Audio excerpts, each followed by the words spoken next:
Parlons à présent de la jeunesse engagée. Une quarantaine de jeunes vient de finir la première étape du service national universel. Un séjour de cohésion de 2 semaines durant laquelle ils ont participé à de nombreuses activités de sensibilisation et de formation.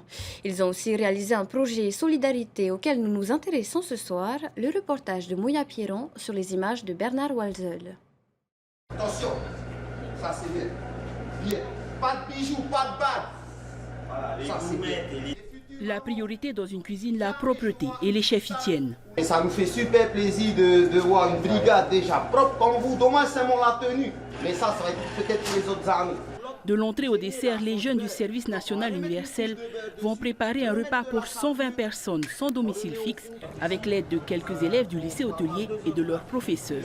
Alors on a déjà ce matin la mise en place, on fait tout ce qui est préparation préliminaire, tout ce qui est aussi mise en place, tout ce qui est un peu les opérations salissantes on va dire, les produits souillés comme les carcasses de poulet à débiter et puis à marquer en cuisson. Et cet après-midi par contre ce seront les finitions et le dressage dans des bacs isothermes pour pouvoir assurer le transport en toute vigueur vers le site de service. Et parce qu'il va falloir transporter les repas dans la commune voisine, au menu, des entrées froides ou chaudes, selon le choix. Nous, on va faire des tartes salées à base de légumes, beaucoup de légumes, parce que c'est bon pour la santé. Et voilà, légèrement parfumé aux herbes, au basilic et à l'ail. C'est une entrée sympathique qui peut se manger froide, tiède ou chaude. Voilà, donc on a pensé que c'était bien pour ce soir. Une fois le repas prêt, direction la mairie de Pape-Été, où ils seront servis dans une ambiance de fête.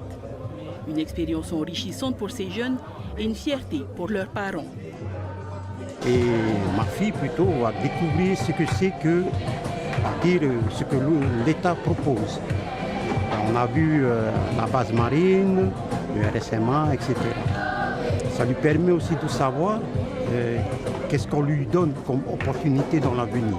Une grande joie, on va dire. Je suis ému déjà.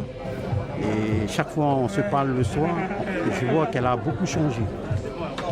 La seconde étape de ce service national universel, une mission d'intérêt général que certains commenceront dans les jours à venir.